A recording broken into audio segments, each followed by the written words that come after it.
Okay, so welcome everyone again. My name is Helge Osterhold. I'm one of the professors here at East West Psychology at the California Institute of Integral Studies. I happen to be the chair of Minerva Arias' dissertation committee. Been working with her on this topic and on her work, shepherding her along for a while. I'm happy and excited for this dissertation defense here today. I also want to introduce my colleague, the second committee member, Dr. Heidi Fraser Hagemann. And Heidi is also a teacher here at CIS. She is an adjunct professor in East West Psychology, also teaches for other departments, and most importantly, she's the director of the Center for Writing and Scholarship, which assists students in understanding the value of integral education and learn how to effectively communicate in academic circles inside and outside of CIS. Heidi completed her PhD in 2015, and her doctoral research focused on exploring integral education at CIS. And she spent a long time in searching the integral history of CIS and how that learning here actually takes place from the perspective of students, faculty, and so forth. Very good publication if you have never had a chance to get a up close academic insight into integral education. I recommend Heidi's work. Our third committee member, who is not here yet, still not here. Wait, there's more people in the waiting room. Letting them in. I will introduce our third member, although he's not here, Dr. Chris Abani, who is a professor at Weinberg College of Arts and Sciences, where he teaches creative writing and literature. He's a novelist, a poet, an essayist, a screenwriter, and a playwright. His fields of interest include African poetics, world literature, 20th century British and American literature, African presences in medieval and Renaissance cultural spaces, as well as West African music, post-colonial and transnational theory, robotics and consciousness, as well as Yoruba and Igbo philosophy and religion. He's a widely published author of a number of volumes on prose and poetry, and written numerous essays, articles, book reviews, and critical papers on art, poetry, and so forth. He has a BA from Imo State University in Nigeria and an MA from Birkbeck College, University of London, and an MA and PhD in literature and creative writing from the University of Southern California. He's also the recipient of a number of prestigious prizes, amongst them the Edgar Prize from the Mystery Writers of America, PEN USA Freedom to Write Award, the Prince Claus Award, Lannan Literary Fellowship, as well as others, and a Guggenheim Award. So we truly hope and will feel honored whenever Dr. Abani joins us today. And here he is in the waiting room. Hello, Chris. I just saw your name. I hope you can hear us. I can hear you. Sorry, I was muted. I have to keep the camera off because I'm trying not to show the hospital and the patients. I'm so sorry about this. A very close friend had an unfortunate incident, so I'm here at the ER with them. Okay. Well, sorry to hear that, and thank you so much for making the time and trying to be here, although you have to be with your friend as well.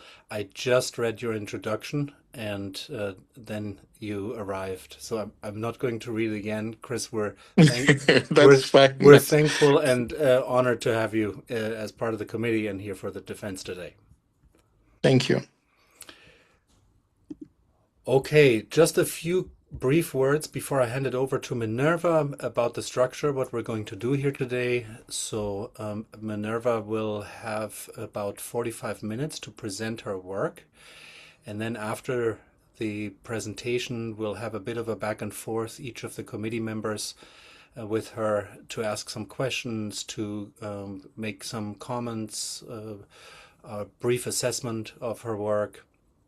And after that period is over, the committee, we will go to a breakout room and confer and deliberate on the defense today and the merits of this presentation and the work in general. And during that time, all of you here in the audience will have the opportunity to dialogue with Minerva, ask questions. We'll come back and then, yeah, report on our conversation and our decision. With all that being said, Minerva, one more deep breath, and I will hand it over to you now. Okay. Oof. I don't think I've taken enough deep breaths today. Okay. Let me start by sharing my screen and making sure the logistics are situated. Can you all see that okay? Okay, perfect. Mojuba, Mojuba Lodumare. Mojuba Bobo Orishami. Mojuba Orimi.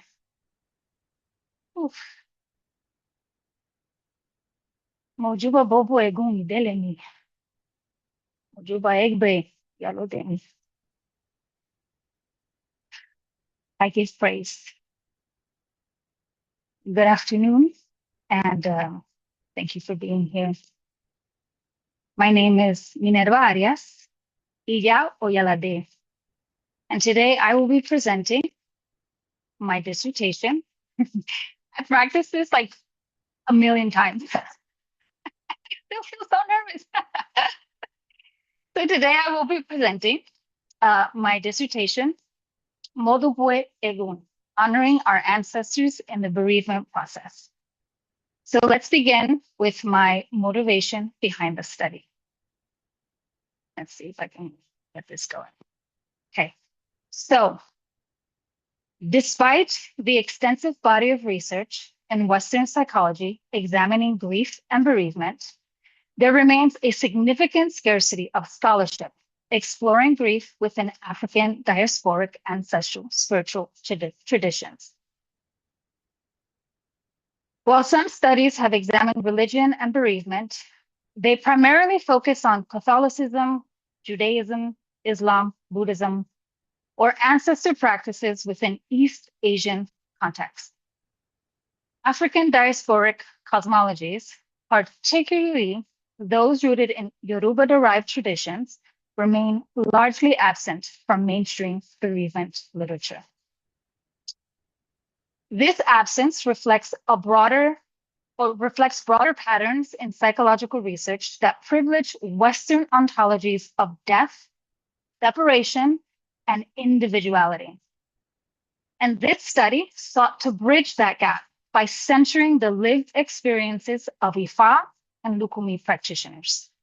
Specifically, it asked how a cyclical worldview and an ongoing relationship with ancestors shaped the experience of grief and bereavement. And rather than interpreting these practices through a Western psychological framework, this research centers indigenous epistemologies as knowledge systems in their own right.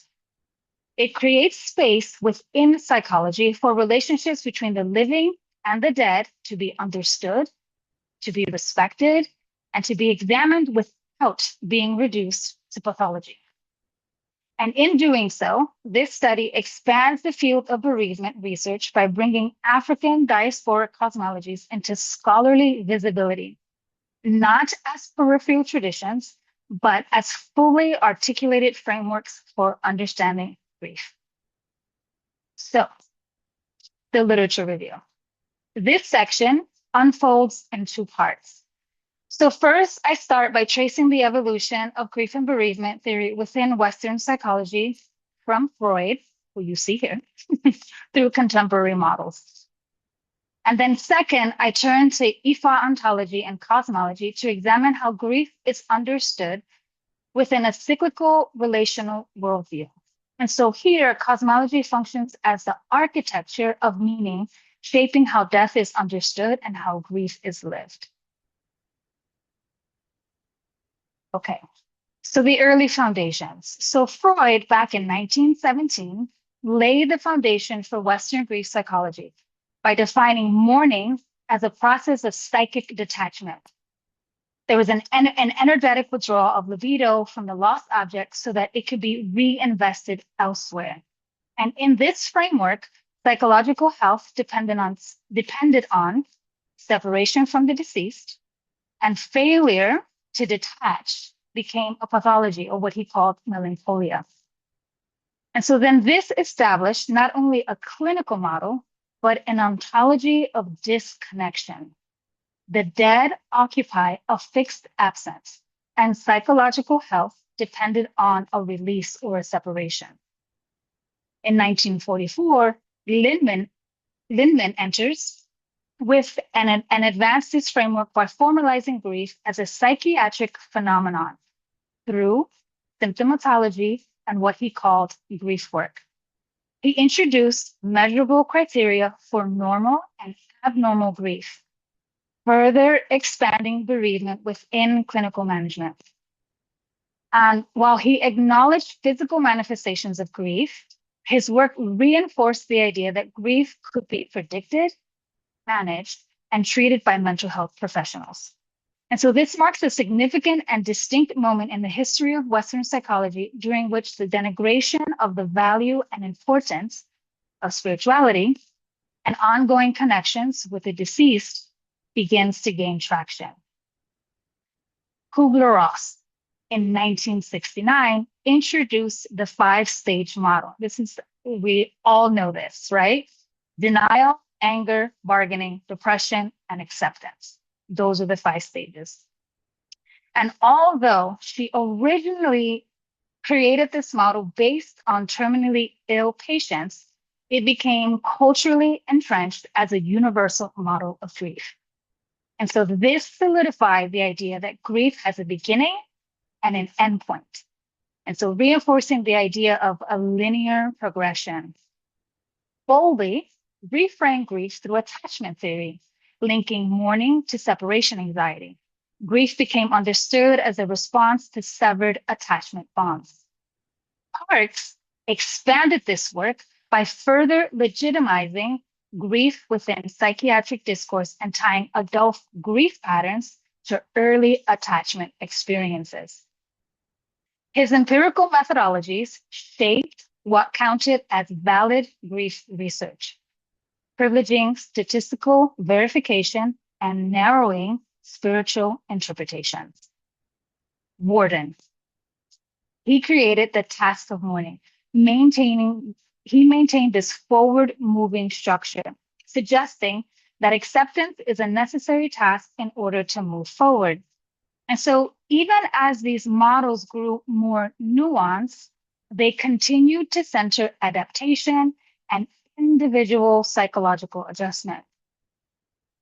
A major shift emerged with continuing bonds articulated by Class, Silverman, and Nickman in 1996, when they challenged the assumption that mourning required detachment.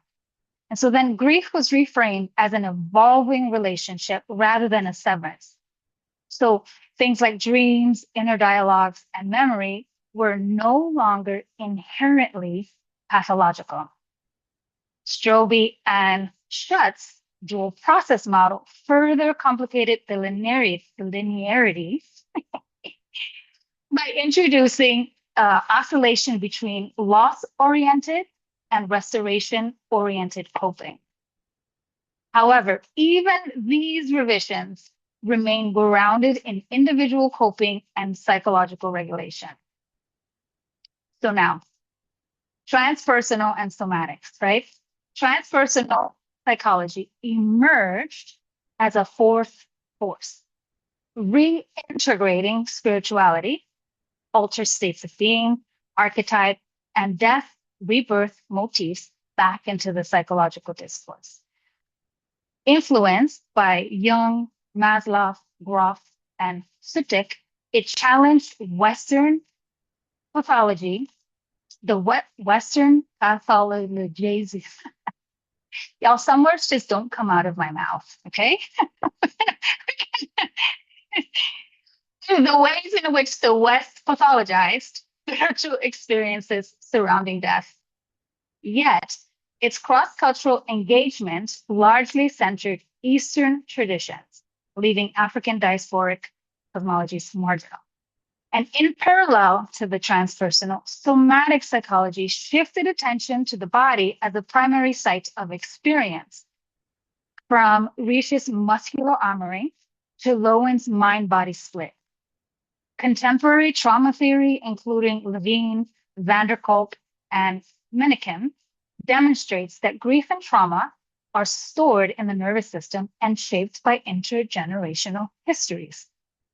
So they were saying grief is therefore not only cognitive or emotional, but also embodied, right, and physiological.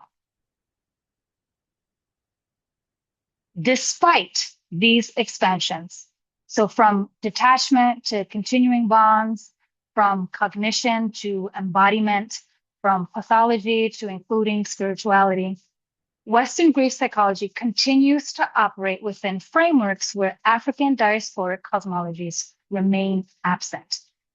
And this absence reveals the epistemic limits of Western grief theory and necessitates an alternative ontological framework. Okay. Ifa cosmology. So, despite their global presence, Yoruba-derived spiritual traditions remain largely absent from psychological literature on grief and bereavement. Ifa is a knowledge system cultivated over thousands of years. It is both a cosmology and an epistemology. It's a living archive encoded through oral transmission, poetry, mathematics, ritual, and divination. Knowledge in Ifa is relational. It emerges through dialogue between the diviner, the seeker, the ancestors, Egún, the Orisha, Egbe, and Ori. Yoruba cosmology understands reality as continuous and reciprocal between Aye, the visible world, and Orun, the invisible realm. Life, death, and rebirth are not oppositional states, but interdependent phases within a cyclical ontology. And through the transatlantic slave trade, this cosmology traveled to the Americas and evolved into Lukumi in Cuba, amongst other ways that it evolved. As scholars note, diasporic ritual became both survival and resistance, a reassembly of memory through drumming, song, possession, and ancestral veneration. Lukumi retained the structural core of Ifa, divination through Odu, reverence for Orisha, and ethical guidance mediated by ancestors. And it remains a living archive of Yoruba epistemology in the diaspora. And so ancestor relationships is central. The dead are not severed from community, but they remain active participants in daily life. Through ritual, grief becomes a practice of tending an embodied theology rather than a pathology. So again, bringing Ifa and Lukumi into dialogue with Western grief psychology exposes epistemic limits within dominant bereavement paradigms. And centering African and Afro-diasporic epistemologies requires reimagining grief And such a reframing broadens the very definition of what it means to heal. So my research question: how does the cyclical worldview of Ifa and Lukumi practitioners and their continued connection to ancestors impact their grief and bereavement journeys? So how I did it. Let's talk methodology. So a paradigm is a shared way of seeing the world. What counts as truth, as knowledge, as reality, right? And so because my research asked about grief inside of Ifa and Lukumi cosmology, I couldn't rely on Western theories that assume separation, individualism, and disconnection from the dead. So I grounded the study in an indigenous research paradigm, a framework designed to study local phenomena on its own terms. So, Chalisa, she doesn't know it, but she was my right hand throughout all of this. She explains that indigenous paradigms hold a common thread. People are spiritual beings in multiple relationships. And that paradigm is shaped by these three things, right? So first we have relational epistemology. So how do we know? So knowledge is not individual. It's not individual property. It's relational. It's shared with community and all of creation. So while traditional epistemology focuses on the object of knowledge, right, relational epistemology emphasizes that the subjects or the communities are the knowers.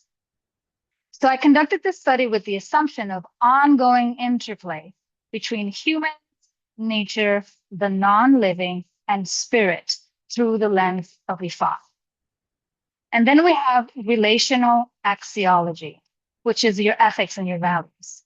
And the ethical backbone is relational accountability. So what does that mean? It means that I am responsible for every relationship involved: the participants, my communities, the land, spirits, my institution, my committee.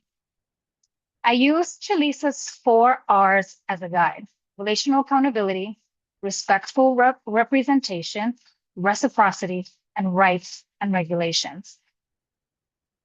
And because research can label and prescribe solutions for historically oppressed communities, Chalisa says, and I quote, "The researcher must act as a provocateur and a transformative healer," meaning that the work must be responsible, conscious, and life-giving, not extractive, end quote. And lastly, relational ontology. So what is real? What is being? Reality is understood through relationships between the living and the non-living. In Ifa ontology, humans are not separate from nature or spirit.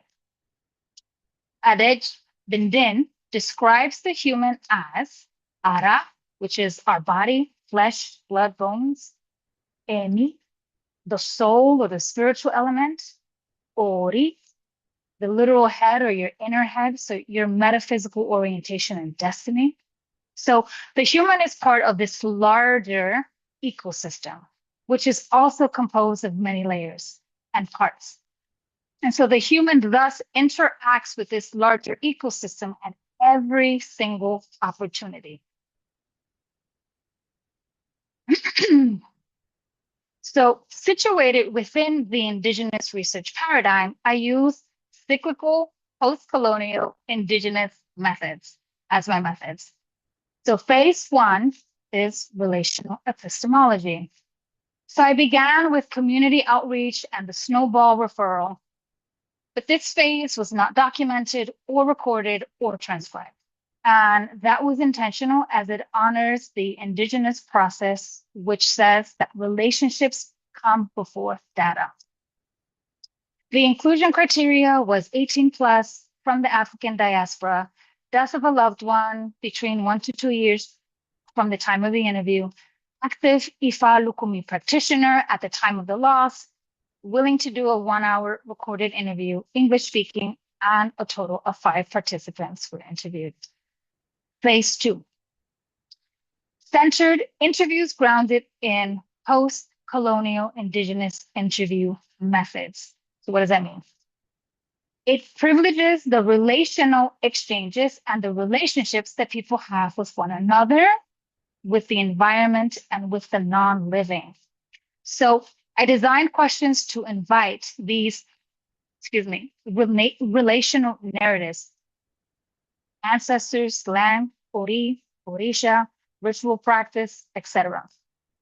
So that grief could be located within this cosmology, right? And then phase 3 was integration, analysis, and validity. And so after the interviews were completed and transcribed, the next phase involved integrating the narratives, holding the data, and establishing validity within the indigenous research paradigm. So let's get into those details. The 4 directions. So to structure the interviews and subsequent analysis, I drew from the medicine wheel as articulated within indigenous research methodologies, particularly through the work of my right hand, Chalisa. More specifically, I engaged the 4-quadrant framework developed by Cross, Earl, Echo, Hawk, Solie, and Manis in their work with Native American communities as a relational and holistic analytic guide. But because indigenous methodologies emphasize that the analytic structures must reflect the epistemologies and cosmologies of the communities being engaged, and since this dissertation is situated within Ifa and Lukumi spiritual lineages, the framework required a culturally grounded adaptation. And so for that reason, the 4 quadrants were aligned to the 4 cardinal directions within Ifa cosmology. And so then this ensured that the analysis reflected the grammar of Yoruba-derived traditions. So East, spirit, Ila Orun, it captures how practitioners conceptualize spirit as both a cosmological principle and a lived reality. North, which is the mind, Arewa, associated with the cognitive and intellectual mind, and knowledge as awareness rooted in consciousness. West is the body, Iwo Orun, body as physical form and the somatic dimension of being, the place where emotion, spirit, and memory become materially felt. And then South, which is context, Iwo Gushu, includes how spiritual practices unfold through the cultural landscapes, interpersonal networks, and the communal responsibilities. Next. So for validity, I used indigenous paradigm language rather than Western validity terms. So credibility instead of internal validity. So the effective representation of the multiple realities of the participants. Transferability versus external validity, because I'm not generalizing, right? I'm bringing Ifa Lukumi perspectives into the literature. Dependability is the equivalent, right, of reliability. So variability, this is another one of those words. It's variability is expected.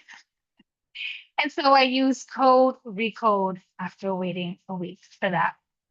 Confirmability instead of objectivity. So findings are traceable to participant data and guidelines, so not my personal bias, right? And lastly, I will not read all of this, don't worry, but it's here for you. The data was analyzed using open coding, right? So Chalisa quotes, open coding refers to the process of breaking down data into themes, patterns, and concepts in order to construct meaningful interpretation from a large body of narrative material. And so I follow these steps and adjusted them to my study. So I moved from participant stories to immersion, topic clustering, coding, quadrant sorting, story weaving, code, recode, dependability check. Okay. So now for me, what I find the fun part. The participants, right? So just take a moment for the participants who are here in the room today to give thanks to y'all. Andres Chulisi Rodriguez is a Puerto Rican, New York City born and raised, award-winning actor, writer, and santero with 21 years of practice. Participated in the study as both a Lucumi and Espiritista. Anne Marie Seeley, aka Oyalade Ifasheye, Orisha Bunmi, Oshun Bumi, Adeegbe. I hope I said that right. Yeah. Is a Trinidad-born, U.S.-raised Yoruba priestess and chieftain with approximately 20 years of initiation. David A. Sosa, an Afro-Puerto Rican singer, songwriter, performer, and priest of Oshun, initiated for 14 years. Lynette James Ade Oshun Ifakemi was born in Trinidad and raised in Brooklyn. An initiated priestess, she completed her initiations both in Cuba and Nigeria. Vida Valdez Melendez, a Cuban-American spiritual medium, ordained minister, certified clinical hypnotherapist, and Lucumi practitioner. Let me take a sip of water.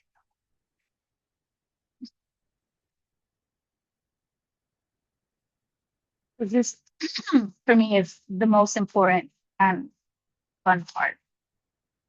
In their words. Again, my research asked, how does the cyclical worldview of Ifa and Lucumi practitioners and their continued relationship with ancestors impact their grief and bereavement journeys? And so what I experienced was rich, deep, wise conversations. And every single time I went back and I listened to transcribe or I reread the transcriptions, like every single time I was just taken aback by just the wisdom, right? And just the confirmation that was given and the gems that were dropped. And so I tried to do my best to highlight that in this next section for you all. So in their words. The East Quadrant revealed that grief unfolds inside an active spiritual landscape, affirming the continuity of relationships with ancestors and framing death as an expansion. There were 5 sub-themes. Orisha connection, ancestors as foundation, death as transition, post-humorous connection, and grief as transformation. The first quote, I am a spiritual being having a human experience. And when I tell y'all that every participant articulated this either verbatim or in some form. And this statement reframes grief before it even begins. Because if the self is spiritual first, then that means that death cannot be the end. The death of the human body cannot be the end, right? So Ifasheye says, it is so critical to have them involved in everything we do. Even walking into the path of Ifa, it was my ancestors who led me to that path. Her statement captures how ancestors are understood as active participants in our lives. Andres affirms this when he says, until you get in touch with ancestors, you're always going to be living the same life and making the same mistakes. Because you have ancestors that are waiting for you to call on them so that they can help you avoid what they themselves couldn't pass a test when they were living. Ade Oshun Ifakemi elaborates on why the ancestors are foundational. The significance of maintaining it being the relationship to Egún, is for the betterment of me and my family and the people around me, because it always expands out. I always tell my children that ancestors are very important because the foundation that they have built is what we stand upon. So it impacts our daily life every day. And then Andres, death is a celebration. And I wish I could say it with like the same alegre. How do you say that in English? With the same, yeah, how do you say that in English? This is when bilingual BI becomes BYE lingual with the same oomph. He said, death is a celebration. You are no longer confined to your damn flesh.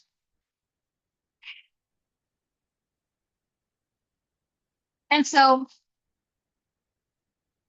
David says, grieving for me and acceptance of what we talked about has been understanding that spirit continues to live.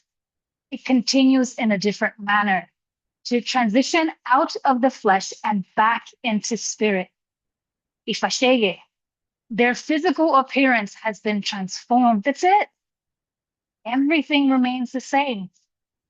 And so we call upon them. We interact with them. Other than the fact that they're no longer physically and tangibly here, there's no difference. Vida says, when it comes to death and the transition, it's just hard at first. But if you give yourself some time, it's so much easier because when you hear them talk back, you're like, wait, are you good? So in answer to my research question, the cyclical worldview transforms grief by eliminating this idea of it being final. Grief becomes something that we adapt to, there's a new way to engage with the same spirit. But then we ask, well, how do they know this? And that takes us to the north. The North Quadrant showed that meaning making is an alignment within an epistemological framework. In Western grief models, mourning is often understood as something that individuals must process through stages, tasks, or emotional regulation. But here, grief is understood within this cosmology. So the sub-themes here were indigenous epistemology, cyclical worldview, identity as knowledge. So participants consistently describe the self as spiritual before physical. Andres explains, we are repeated lives until we finish the full fulfillment of what it was supposed to be. You know what I mean? The joy of being a spiritist is knowing that the body you're living in is now an experience. And if the body is an experience, then death is just a transition. And so David describes the body. He says, this is flesh clothes. This, we're wearing this. It's not the essence of who we are. When we die, we know our energy cannot be destroyed. It has to be placed somewhere into something. Oyalade Ifasheye says she expands this further by describing death as movement, by saying, but when you cross over, you're now transitioning into a different level, a different frequency, a different energy, a different space and time. And so notice what is happening here. Grief is being understood through the continuity of consciousness, right? Vida speaks directly to time itself. The guilt is real. Yeah, I lost time. But then I realized time is not real. Anyway, it's a man-made thing. And they're the dead. They're just back home.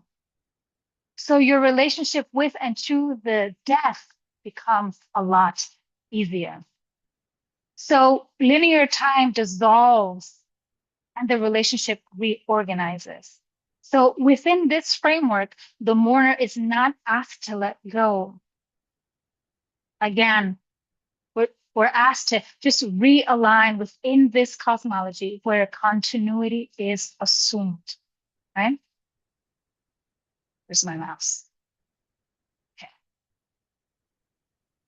The North Quadrant does not only describe abstract beliefs about continuity, it reveals how knowledge is received, confirmed, and embodied in lived experience. So, the following narrative from Adeosun Ifakemi illustrates how dreams and grief becomes a site of confirmation. I know there's certain things, and let me tell you my experience. Because when my great-great-grandmother passed, right, I knew her for a short time growing up as a child, and when she passed, I was in the US, and I went to sleep, I had this vision, and I saw her sitting, and I was wondering, I said, where's mom? Like, what's happening with mom? And these are the things that were on my mind. So I went, I closed my eyes, I slept, and I wasn't really sleeping because what I saw was mom sitting on this stool, and there were two people around her, and one had a towel on her head, and she was telling stories to me. She was telling stories, right? And I said, well, oh man, yeah, she looked beautiful. And I said, well, why is she sitting here? Why is she sitting here? And one of the ladies said, well, she has to go over everything that she experienced while she was on Earth. So she's sitting here talking about these things. It'll be a long time that she has to sit here and finish telling us the story. And then she'll move on to where she has to go. So I said, okay, thank you. And I left. And so that was my confirmation right there, my mother at one point in time used to say, when you're dead, you're done, right? But once I experienced that dream, I knew that was not true. And that moment did not just comfort her, it literally restructured her ontology.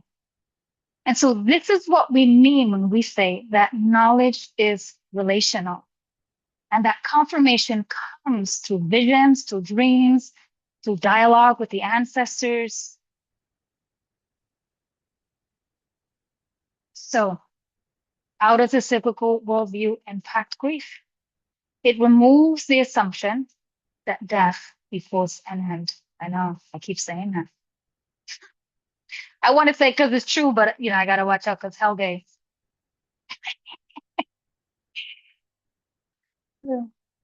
The West Quadrant revealed that grief is not only interpreted through cosmology, it is carried through the body.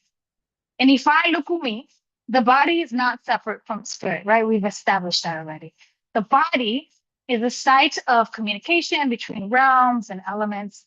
So here, grief moves beyond cognition and is metabolized somatically and ecologically. So the sub-themes here were illness and healing, grief, land and elements, and embodied practice.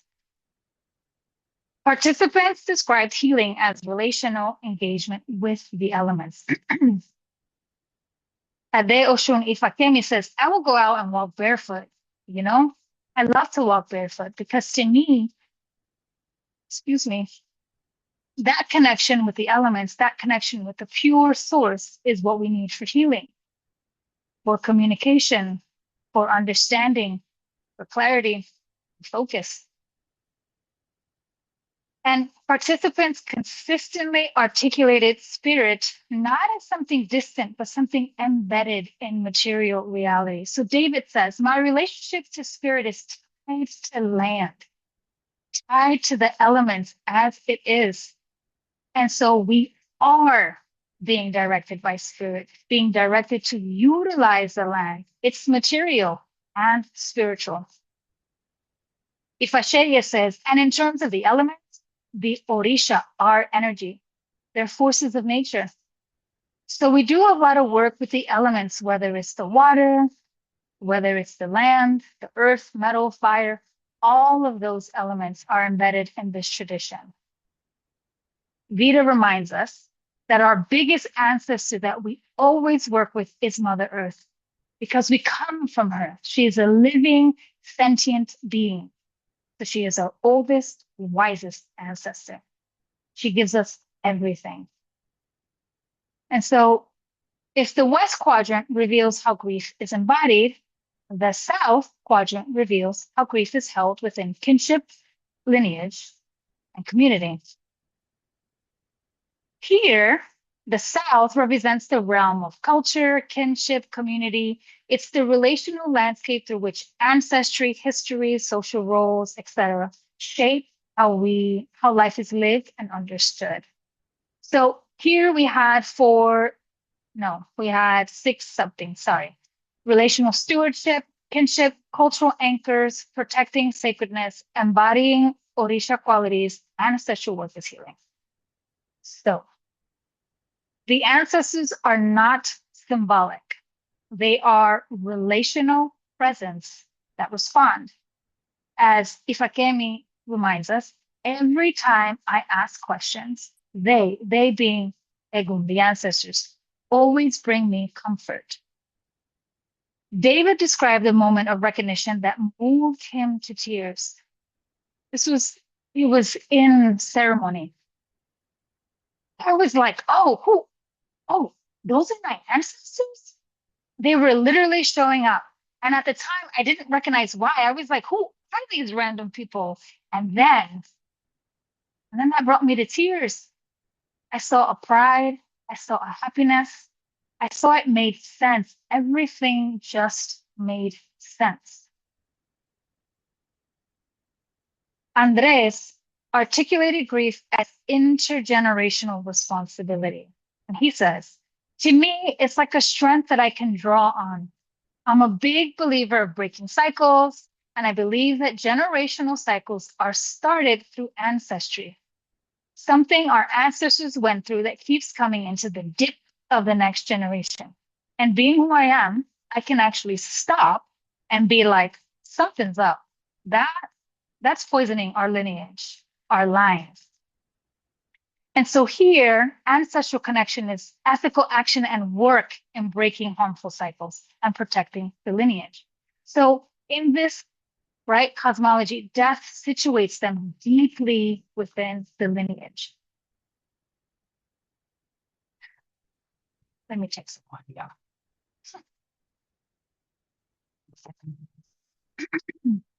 So why this matters. So one more time, in case you forgot. The question is, how does the cyclical worldview of Ifa and Lukumi practitioners and their continued relationship to ancestors impact their grief and bereavement journeys? That question emerged from a significant gap in bereavement literature, and this study offers an expansion. So some key findings, summary. First, death is understood as transition, right? Second, grief operates as a way of knowing. So meaning making extends beyond cognition. Participants navigated grief through relationships with the land, with body, elements, Orisha ancestors, right? So grief unfolded within this whole system. Third, grief is embodied and ecological. Fourth, mourning is relational and communal. Decolonizing bereavement studies. This study contributes to bereavement scholarship by centering a relational and cosmological framework for understanding loss that is rooted in the lived experiences of Ifa and Lukumi practitioners. It challenges the assumption that healthy mourning requires detachment. It complicates the idea that continued bonds are just simply psychological adaptation. And it demonstrates that for many communities, the dead remain active participants in everyday life. Centering Indigenous, second, y'all.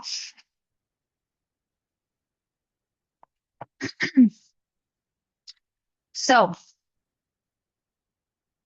this study demonstrates that the value of approaches that can hold relational ancestral and cyclical forms of meaning making, right, are important.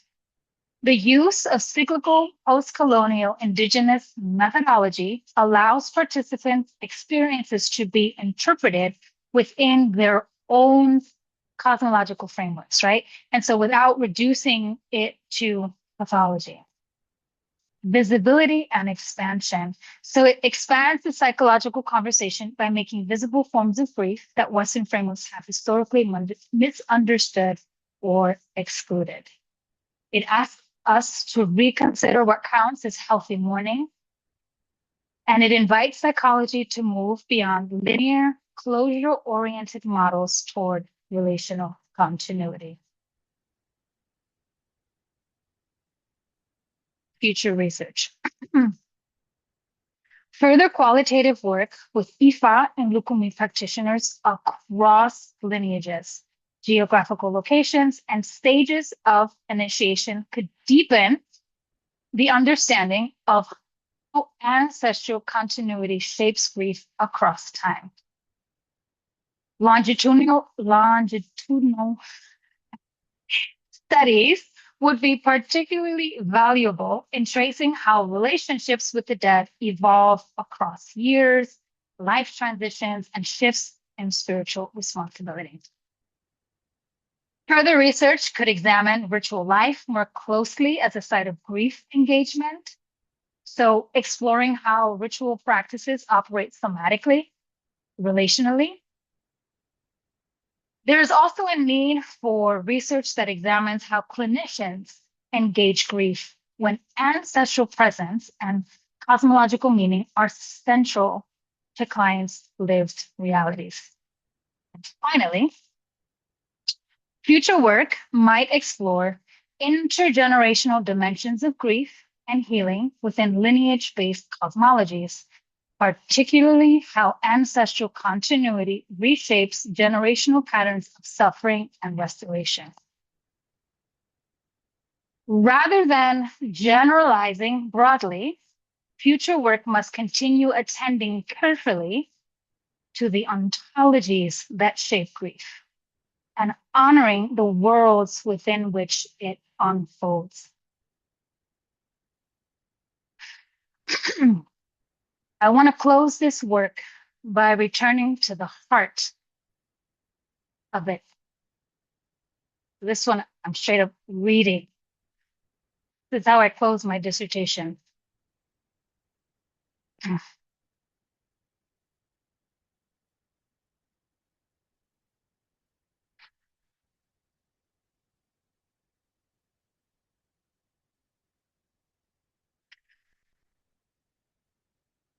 Grief,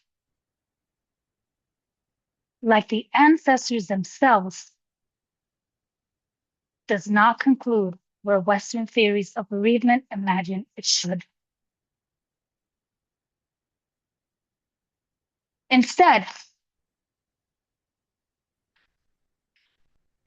grief becomes this thread interwoven with wisdom, connection, knowing, love, teaching, responsibility, and reciprocity.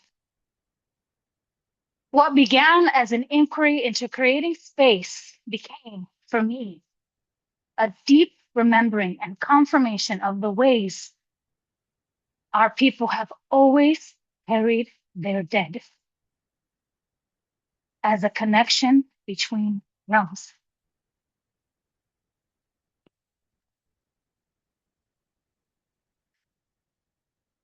In this work, I have learned again and again that the line between the living and the dead is all but a conversation.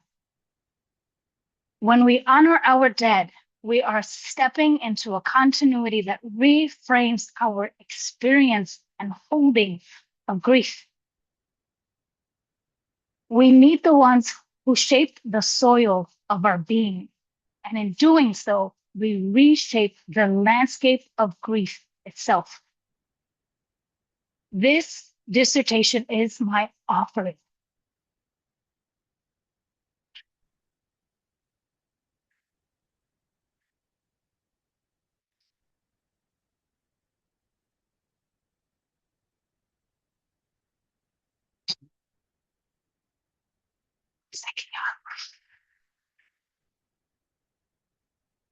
A bridge for those who have known that their grief was bigger.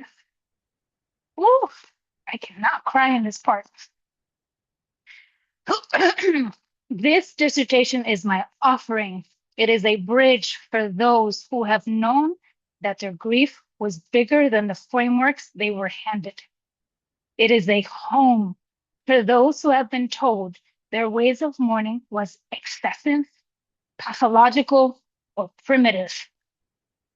It is a reminder that our traditions hold knowledge that Western psychology has yet to imagine, and that healing is found in relationship, in ritual, in community, in the unseen, in the cyclical rhythms of existence that our ancestors entrusted to us. And as I close this work,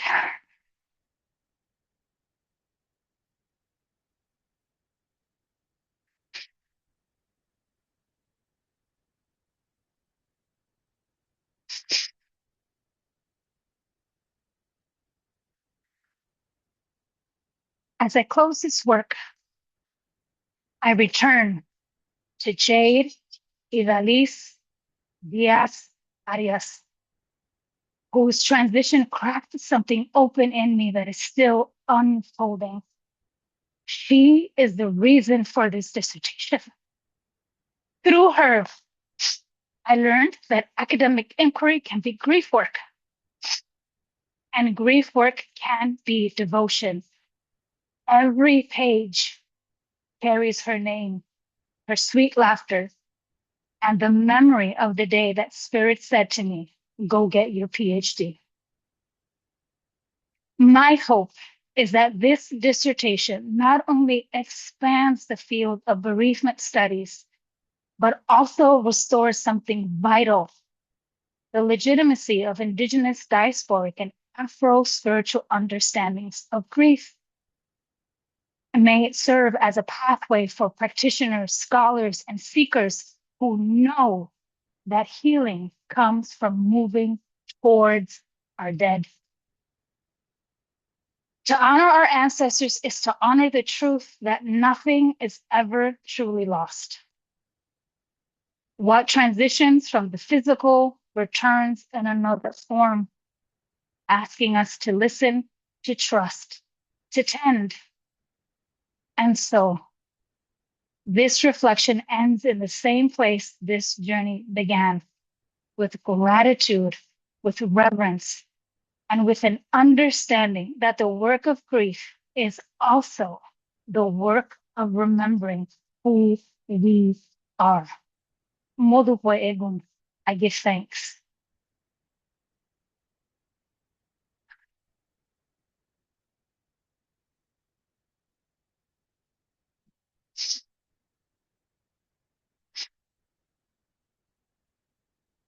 Oof.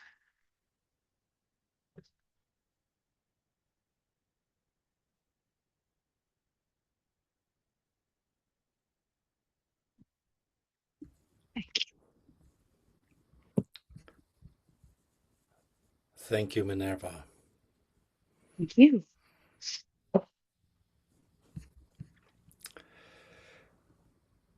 Wow, I need a deep breath too. I practiced so many times and I didn't cry when I practiced. Well, a dissertation and a defense on grief and bereavement without tears might be incomplete. Let's open it up to the committee conversation now, and I want to invite Chris to go first, get us started with some reflections, comments, questions, and have a bit of a back and forth with you.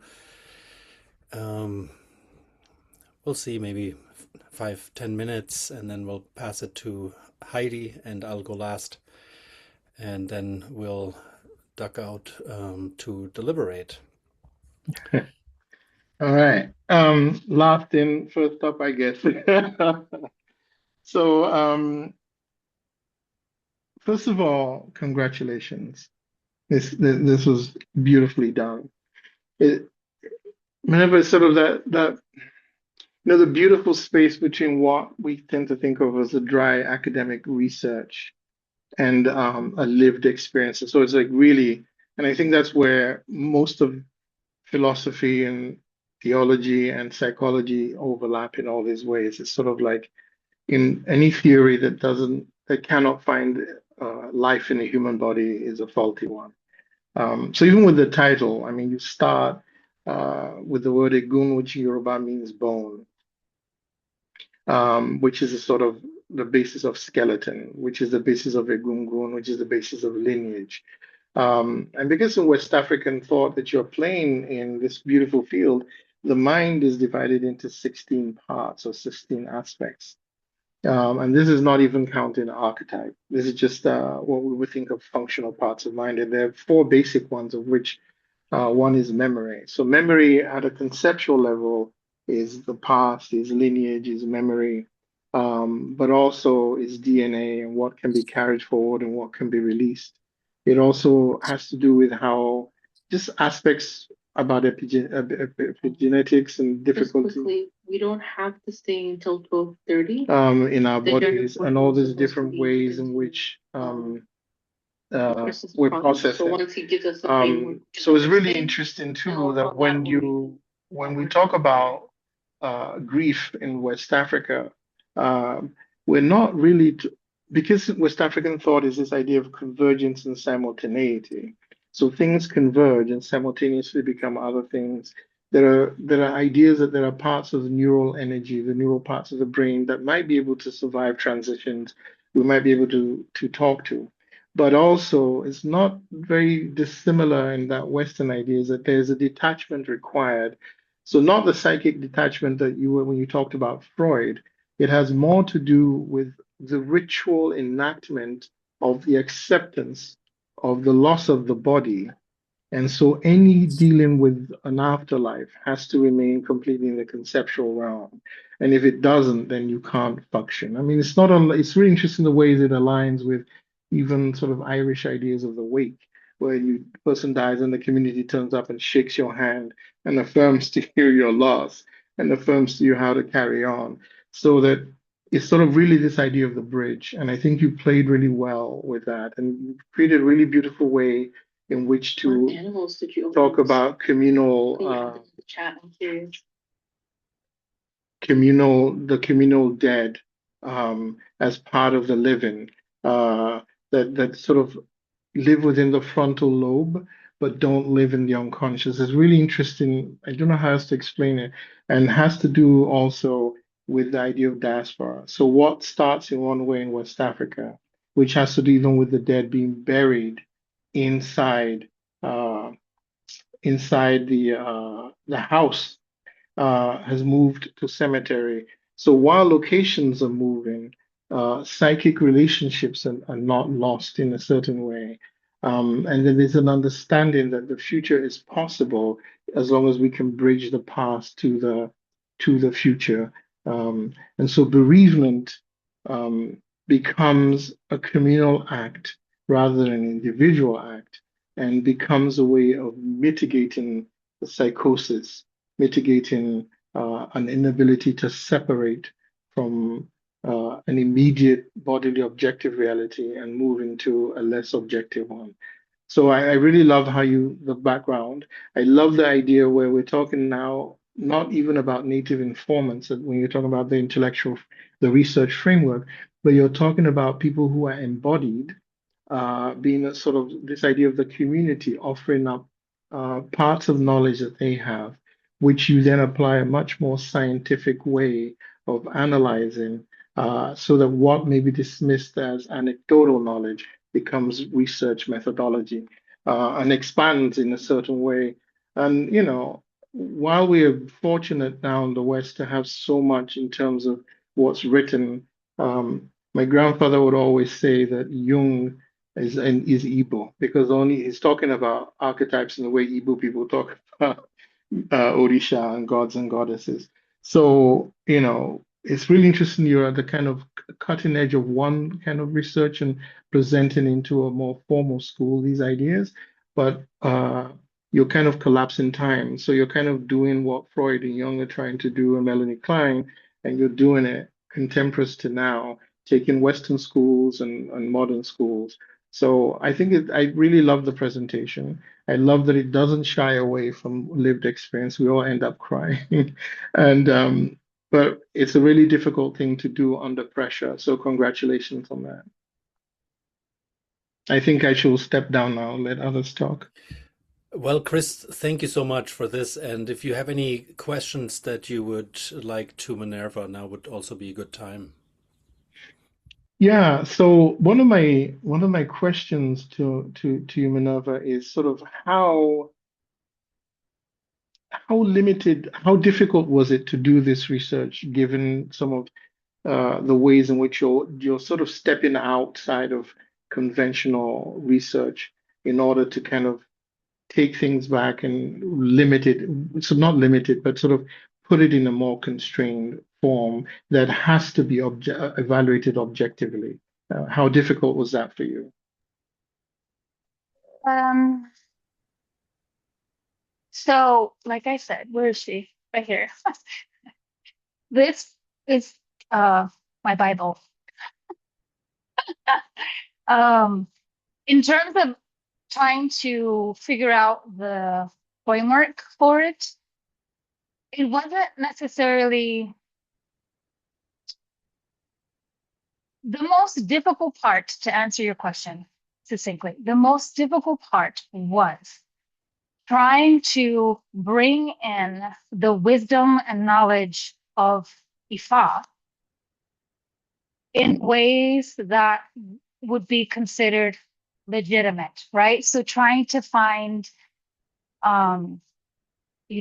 published articles and books that kind of speak to the things that I needed to bring into the research and the conversation. For me, that was probably the most difficult part, right? Because I can easily like just go off of like what I've learned from my elders or speak to other elders and be like, this is what it is, right? But then it's kind of like you have to ground it in something to have that conversation. And so for me, that was the most difficult part. And then initially, I will say though, initially before finding Chalice's book, I was having a hard time. And my friends that were with me in that class, Lee and Elias, I was having a really difficult time in our methodology class trying to figure out which methodology to use because the ones that I was being presented, like they couldn't hold what I was trying to say and explore. And then I discovered this book, and then my life changed for the better. That's wonderful. Very succinctly answered. And I have another follow-up, but this is actually more for the committee as well. So first of all, I want to thank the committee. The way in which I've seen sort of some of the feedback you received and sort of the ability of this committee to extend themselves into realms that may be new and to still be rigorous in the feedback they gave you. I just want to say thank you to everyone. Big shout out for that. But I was also wondering for the committee, if anyone wants to, maybe this goes into the room when we go into the room, but did the committee struggle with understanding any of the things in particular? And how did they cope with that? But maybe that's for the private talk. I don't know. I'm sorry. I'm standing in a hallway, so I'm not sure what It's a great question and happy to talk about it. Let's maybe yeah, segue that out. let's postpone that one and keep it near her dissertation, which this is part of course. Let's maybe get to that later. Okay. If you feel complete so far, we'll pass it on to Heidi I for do, now. but I also, before you pass to Heidi, I Yeah, did want to okay. thank everybody in the room Mm. because this is the beauty of the technology. People were able to show support and kindness in a way you don't always get to do if you're like standing in front of a room talking to people. So I wanted to thank the room for being generatively generous. Thank you, everyone. And that's all I'm going to say for now. I'll wait till we step out. Thank you so much. Heidi, pass it to you. Okay. Thanks. Minerva, congratulations on your defense. It's been really an honor to walk the path of this process with you. And, to just briefly touch on Chris's question, I learned so much from not just the research you did, but from you as a person and the practice and the life that you live. And yeah, the whole manuscript, just got me thinking at what a loss we're in the Western psychological lens. It felt so narrow and it felt so ripe with possibility, to hear about the Ifa and Lukumi, I hope I said it right, cosmology, and specifically, ancestor veneration and how it can impact the grief process. And, without going into too much, I just sidestepped the whole Western psychological world, when I lost my dad, and I somehow just intuited, my own process of connecting with him and making that central to my life. So I just felt like, I wasn't maybe internalizing that pathology, right? And then hearing how other people across cultures, can bring so much more meaning. And you said grief work, moving from this linear closed form model to a relational continuity. And that really is just so powerful. And yeah, I just overall appreciate, your perseverance and commitment to the project, all while you're continuing your practice, becoming a mama. You did it. And I love how you closed, this is an offering. And yeah, cried. Thank you for moving me and bringing me along on this journey. Just brava, brava, brava, brava. Sit in the joy that is now. And I have to say this, you to me, you're helping make a possibility, moving towards a more integral or whole person approach to grief. Like, it was really clear to me, from how you unpacked the historical Western models, how mind-centered, cognitive-centered it is, and it just leaves out so much. Even in, the later parts where Western psychology started like thinking of more humanistically and transpersonally, it's like it's almost still through that backdoor positivist lens. And I just feel a palpable shift when learning about Ifa and Lukumi. So yeah, I'm just curious, you talked a little bit about future research, but like, what do you think about the implications, or how even might this be part of Western psychology, or even to play devil's advocate, would that even work? I'm like wanting to protect, like you said,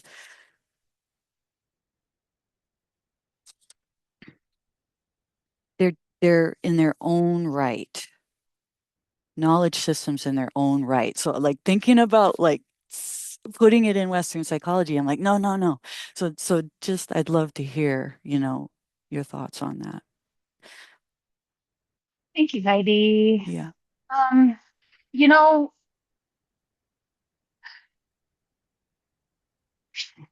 how do I answer this? I feel like in my I think it was in my intro in the dissertation, I said like possibilities from this research, right? Developing a new grief model Mm-hmm. framework. And towards the end, I was so panicky. I was like, well, I gotta create something because I said I would. And I created something. It was horrible, like horrible, right? Because I was like, my brain is fried, like, but I have to do this. And then I met with Helge and he was like, no, you don't do that yet. Like, what are you doing? And I That's was a like, whole other dissertation, yeah. right? I was like, oh my God, thank God. And I was like, because what I wrote was, I just was not like, you know what? Because when I set out, right, to do this PhD, to do this research, to do this work, the end goal has always been to create a new model, right? That kind of expands, right? So you can think of it like, you know, those like old school tables. I don't know if they make them, the dining room tables where like Yeah. you close them and then you can open them up when like Mm-hmm. more people come over for like Thanksgiving. Mm-hmm. We don't celebrate Thanksgiving, but you know what I mean, right? Like you open it because people come over, right? So it's kind of like I feel like I'm that middle piece where I'm just like, boom, like make space. Like let's expand the table, right? For how Yeah. grief can be engaged with in the West. Because it's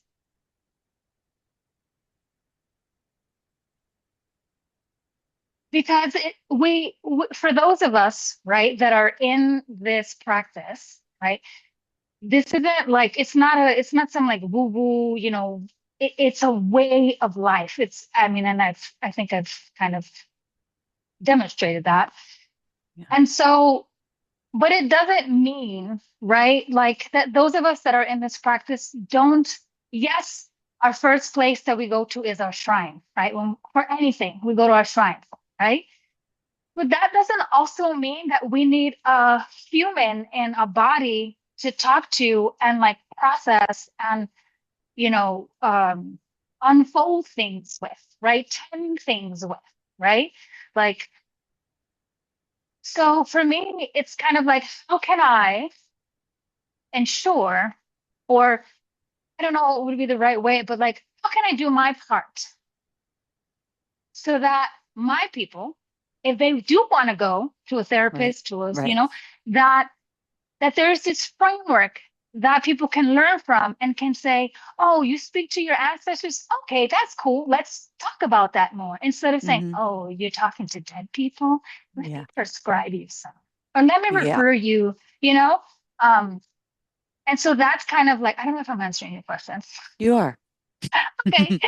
So that's kind of like, you know, that's kind of where I see this going from this point on. And I'm grateful that I didn't have to do it right now. So Yeah. thank you, guys. Thanks, Minerva. Thanks, Heidi. Yeah. I just also can share, you know, my great appreciation, you know, for your approach and the overall elevation and centering of Indigenous knowledge and practice. And, you know, it's not just through, you know, the interviews you did and the people you wanted to talk to. It's like founded in how you actually conducted the research too, and that's powerful. And even how you analyzed the research with adapting the four directions model, so it was reflective of your communities. I mean, it's all the whole thing's powerful, and it lends itself to each other. So thank you, Minerva, for your work and for your offering. I can pass it to you, Helge.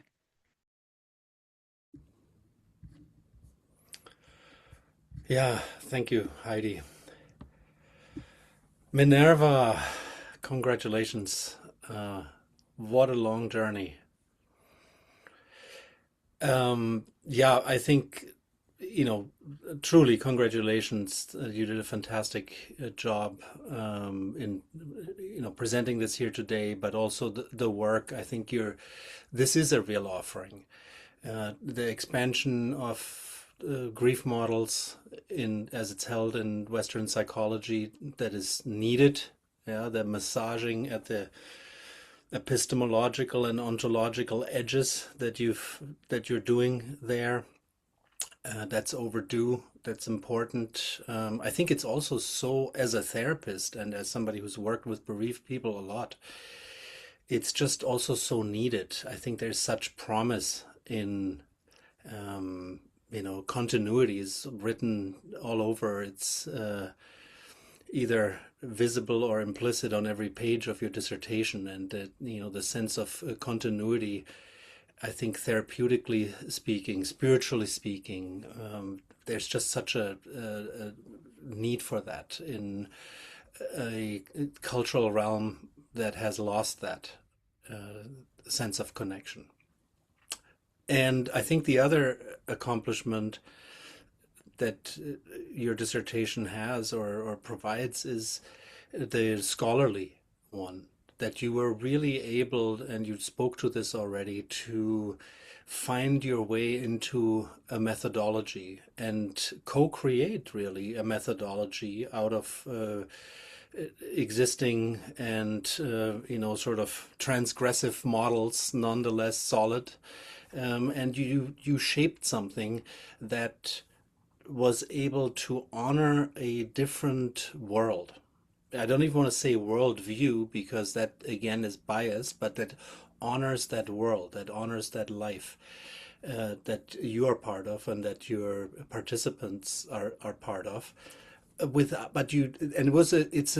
a tightrope sort of exploration the whole time, and you and I have had many conversations about this, on how to do it in a way that can be part of an academic scholarly conversation, and that can reach also people who are not within that tradition, but also without reducing it, without minimizing it. And so that was I think you created really in some way it's a work of art that you were able to do that. Yeah, without reduction and without falling onto a sort of a preaching side of things. Yeah. So well done, really, really well done.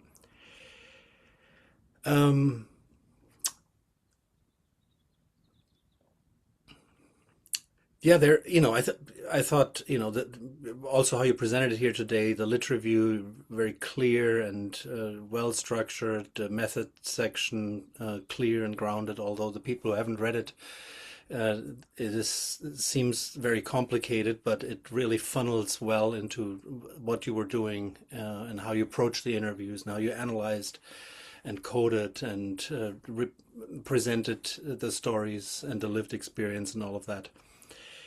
I have a couple of questions. One question: relationality played such a crucial role in your approach, and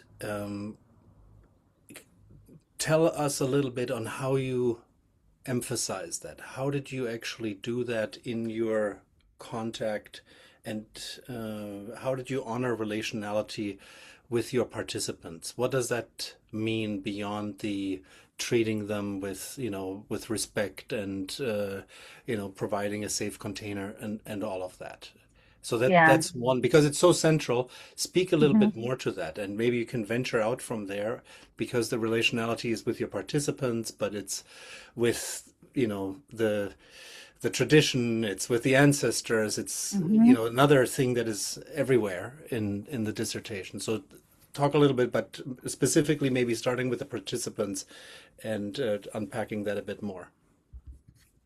Yeah, there were a couple of words, so I was like, I should check to see how many times I say this word. Relationality was one of them, but can I answer that succinctly? So I think I want to start by saying, like, as someone who is in this practice, like, a core ethic of being, right, a practitioner of Ifa Lukumi is reverence, right? And that reverence ripples out into, respect, relationships, right? And that reciprocity, right? And so it's kind of like the the ground in which like everything else follows, right? So in terms of building relationships, right, with my participants.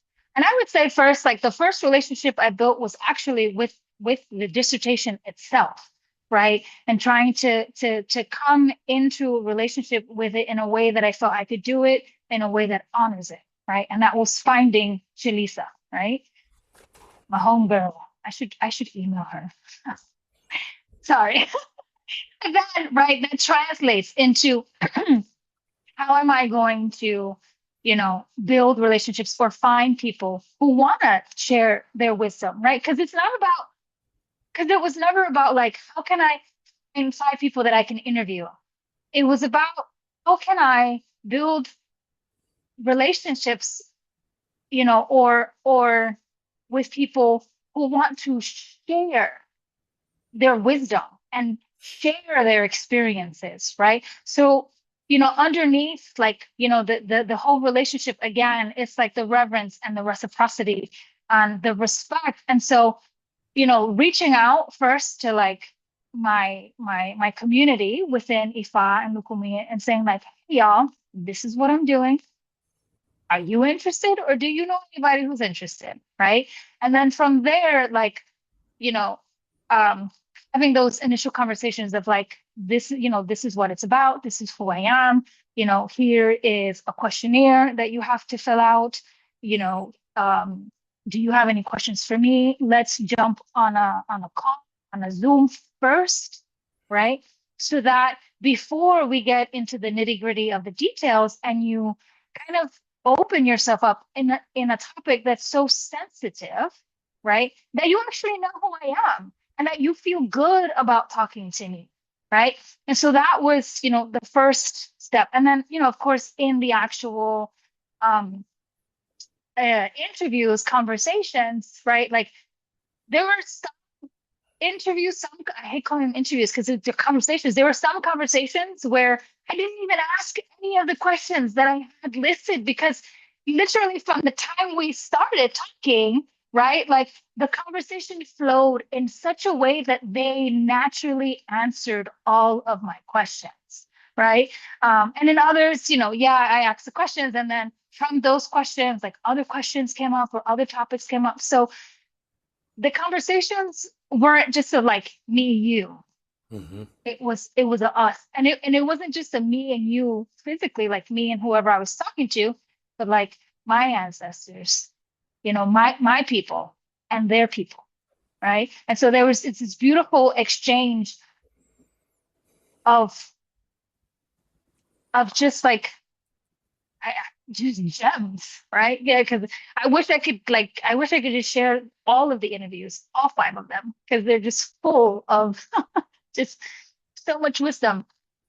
And then after that, it was after I transcribed the interviews, I sent it to the participants so they can read through it. Did I capture everything right? Is the essence there? Is there anything that you feel maybe I didn't capture correctly? I didn't transcribe correctly?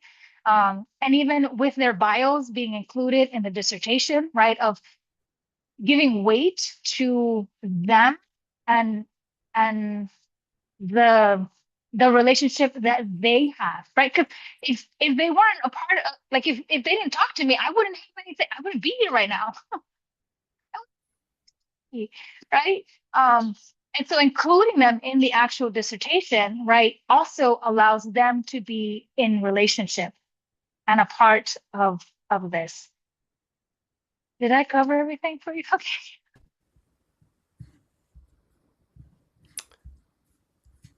Can you hear me? I can hear you. I just froze there for a second, but I heard you. Okay. Okay. Yeah, thank you for that. Thank you. You're welcome. Another question that came up for me was, I mean, there were some real gems in there. As I just heard it again today, I think at some point you're quoting one of your participants, co-researchers, saying grief as a intergenerational responsibility. I love that. Yeah, and I think you just called it as a thread grief as Mhm. a thread, yeah, that Mhm. is imbued with meaning and possibility. That in itself is such a redefinition, right? Mhm. Anyway, so my question a little bit different. So, how would you describe the difference between a belief system and a lived reality? Is part one, and part two in what this offering might be for people who are not practitioners of Ifa and Lukumi. How could it be? How could continuity be accessible for the everyday, you know, Western North American person? Yeah. So just believing something is one thing, but Mhm. there's such an embodied being in that reality with all your participants, right? So Mhm. what's the difference, and how could this be? How can continuity be accessible for non-practitioners? What's your sense? So my initial reaction is there is no difference between a belief system, what was the thing you said, and a lived belief Lived system reality. and lived reality. Hmm. Because the way that you navigate reality is through your belief system. So there is no separation. As and this is me answering as someone, as a priestess of Oya, right? As someone who lives this practice. There's no difference because that belief system, that's kind of what drives you. And I think that, you know, part of this work for me is not to it's not for everyone to run out and be like, oh, I gotta go get initiated. I'm gonna go be a priestess of Oshun. Everybody wants to be a priestess of Oshun, right? That's not, so that I can connect with my ancestors. That's not the point at all. Because in reality, those of us in this practice understand that you have to connect with your ancestors first before anybody else. So you don't need to be within this practice to have connection with your ancestors and to have um, to shift the way that you engage with your own life and see life as a continuous, uh, to have this continuity, right? Framework for how you experience your grief and bereavement. And so I think like when it comes to um sorry, it's like the offering for those who are, so I see it two ways. There's two offerings here. One is for those of us that are in the practice and say, hey, look, like here's our voice, right? Within this dominant, right? Epistemology, right? Within this dominant framework. Here is our voice, right? So if you want to go see a therapist, like you good, right? The other side is to say to those that are not within the practice, to say, hey, you know what? It's okay to believe that your mom who died is your ancestor and that you can build her an altar and that you can talk to her. You can make her offerings. You can redefine your relationship with her, where it's not one where it's like, she's, oh, how, Ifakemi's mom who used to say, when you're dead, you're done, right? So it's, to say that it doesn't have to be that way. Hmm. And here's a different way to approach it without necessarily saying, oh, you have to subscribe to the entire epistemology or ontology of Ifa and Lukumi, right? But here's a small segment that is accessible to everyone, and that's your ancestors, because we all have them. Does that answer your question? I Hmm. hope so. Okay, Yeah, no more yeah, questions. Okay. yeah, yeah, yeah, it does. Thank you. I have You're more welcome. questions, but in the interest of time, I'll pause it here. Okay, That's thank what I you. wanted to hear you on. Yes. Thank you, Minerva. Okay, thank you, So, Javier. what we'll do now is I'm going to create a breakout room for Chris and Heidi and me, and we'll meet there in 1 minute. And while we're there, everyone here is welcome to, well, we won't have time for everyone, but a few people can ask a question or give a quick shout out to Minerva while we're deliberating. So assign, okay. Just a second, Heidi. Okay. So please choose that room, Chris and Heidi, and I'll see you there.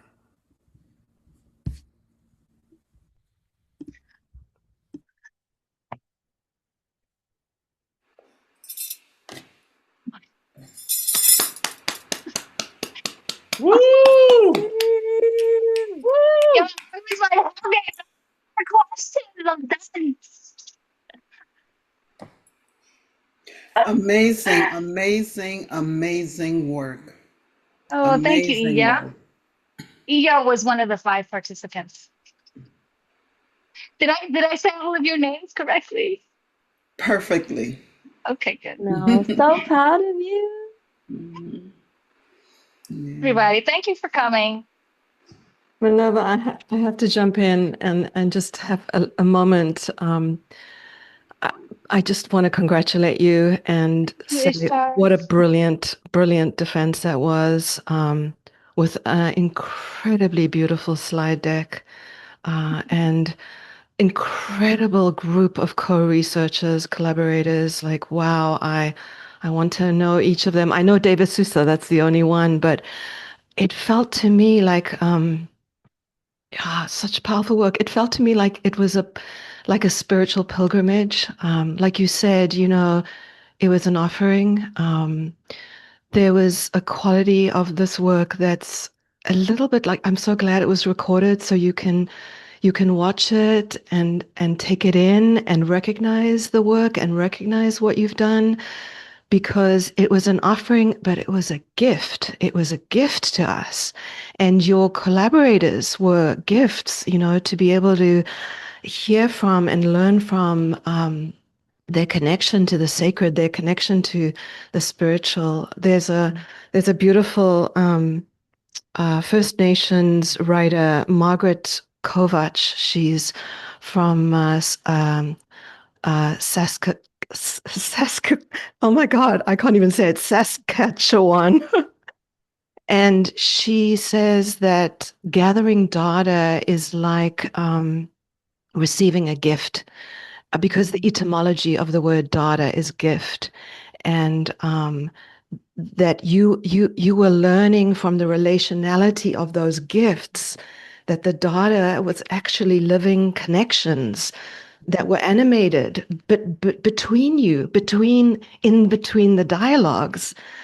So I'm stunned, and I just want to congratulate you and then ask you, or maybe inspire you, to create a workbook for practitioners, to hold trainings for therapists that need to expand their work, beyond what is called cultural competency. Like, excuse me, I'm sick of that word. I'm sick of therapists being trained in classes called cultural competency. You can never be competent in another person's culture, right? So I think I would like you to create a workbook, hold trainings for psychotherapists, and rejoice in the amazing work that you've done. So congratulations. Thank you, Esther. Thank you for being here.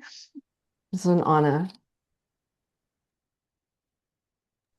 I'd like to jump in if I can.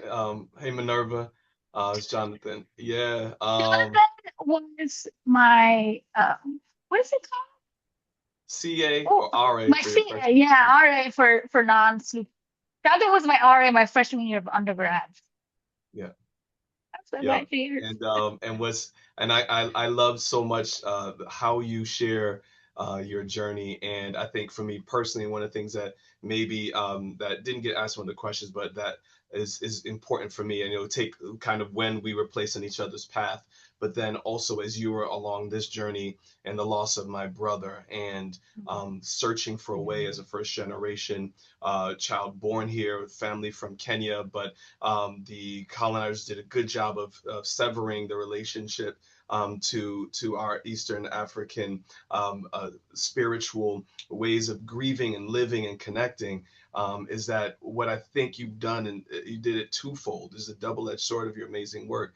You were able to help someone like me who is looking to psychotherapy to help me with my grief. And now you're opening up an opportunity, an avenue for anybody who might be similar, have a similar path as mine, to be connected to something that my heart is reaching out for. That the dissonance is making people think I'm despondent, right? And I'm so grateful that you're able to really become like that next wave that opens that up. And on top of that, we're talking about Eastern world, Western world, and all of that. You took this entire experience that is fraught with, as I like to say, with higher education, it's all hazing anyways, right? But you took this, right, where you have to prove to me that all this work is worth something. And like Chris said too, even though we're in this place and you couldn't hear it, if we're in a classroom or in a hall, we'd have to be quiet. We'd have to be trying to make eye contact or find something, but we could give you that spiritual, that love, that we could give you things from wherever we were. Because that's what you've given to us at any point in our lives, right? This is a space and time for us to do that. And that needs to be normalized in these amazing days that celebrate the work you've already done, right? We need to normalize it. And so you did that. And then you opened up this whole new world for people to be able to get connected. I love you so much. I'm so proud of you. I love you So too. grateful to be part of your village. Thank you, Jonathan. Oh my goodness. Don't make me cry. Don't make me cry. Minerva, good job. I'm so proud Thank of you. you. Thank you. I am like obviously cheerleading with you, but I'm gonna put on my like palliative care hospice clinician hat and researcher as I say this comment, is that you're filling such an important gap that I see, I can probably say daily with my patients and families that I work with. People who have different ways of thinking or belief systems that don't align with like how we are trained to provide care for people. So what you're doing is giving us as clinicians more tools in our toolbox. So I echo Ishtar, like let's get that up and running, the trainings. But what I was thinking also what you're doing, putting that leaf in the table, that middle thing in the table here, is I see some families that I work with who are already experiencing this grief from a loss of a loved one. And then on top of that, this like other layer, the river beneath the river, Ishtar, is that they then feel that the way that they're grieving or the way that they're processing is not right because they don't have anyone who is able to share with them this experience and give them tools that resonate with them. So it adds this like complexity that you are addressing in such a powerful and tangible and beautiful way. So I thank you, like from the bottom of my heart, as a clinician, as somebody in this space, for giving us more tools so that we can support those people in our care. Thanks, Boo. Appreciate you. And I can get started on that work, but as soon as Helge signs off on this dissertation and release me from the chain.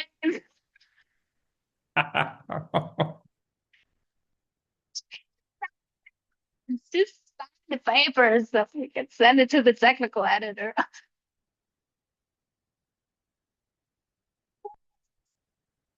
Thank you all again for being here. And what a day. I just want to share. My day started off, I had to where my daughter goes to school, the second half of the school year, they don't send the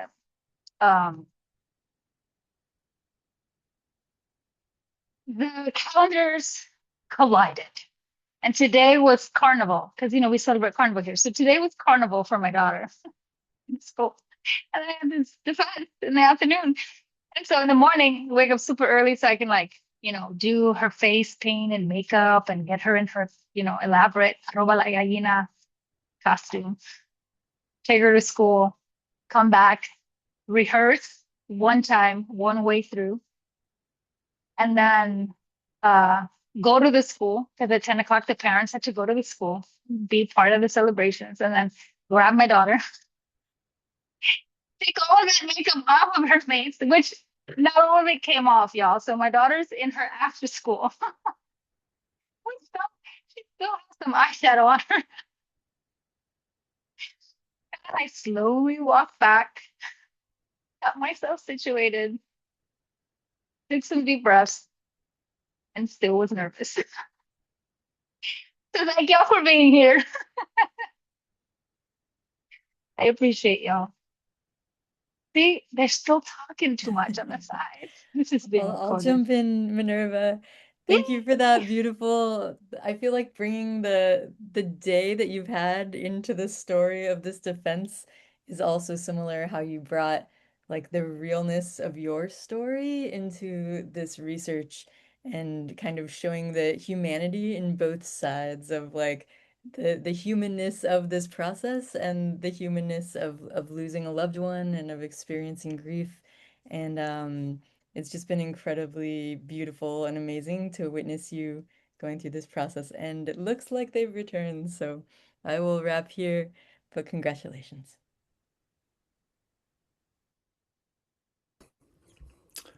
Okay, we are back, and Minerva. Wait. Hmm? I want to record it. We are recording. Oh, okay. Sorry. Go ahead. Everything's recording. Let me restate this for the Sorry. record. Congratulations. The committee has no hesitation passing your defense today. Very well done. And there are a few outstanding changes in the manuscript that you've been working on that have to be completed. But minor changes only. So you are passing the defense and we're accepting the dissertation, and it's my honor and joy to be the first to call you Dr. Arias.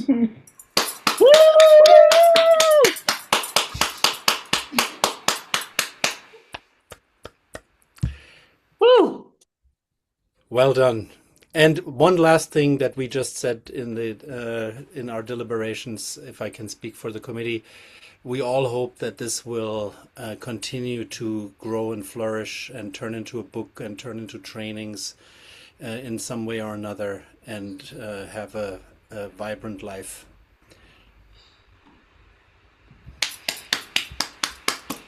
Congratulations. Thank you, everybody. Well done. Way to go, Amazing, Minerva. amazing. All right. Congratulations. And you got confirmation on those trainings, so get working on that. Yes, Iya. Thank you, everybody. Oh, I don't know what to do with myself. Thank you, Dr. Minerva. I'm so happy for you. Well deserved. Thank you. You can get that nap in now. Oh my gosh. Minerva, I will make you the host. Okay. And if you want to stay with a few people, you can, of course. I will have to go to another gathering. So I say goodbye now. Thank you, everybody, for being here, for the support. Thank you. And Minerva, you and I will talk soon. Okay, thank you. She's frozen. Okay. I'm frozen? Oh no. You're hold good on. now. You're good now. Okay. My computer is starting to. My computer is doing this. Weird. Dr. Arias. I love it. I love it. I love it. Thank you. It does have a nice ring. It does. And Minerva, I think you have the power now to stop the recording if you want to. Yeah, I know, but my computer is started to do all these weird things. Hold on, let me. That's good. It waited till now. The computer right? celebrating. Let me see. will you please stop recording? Yes, stop recording.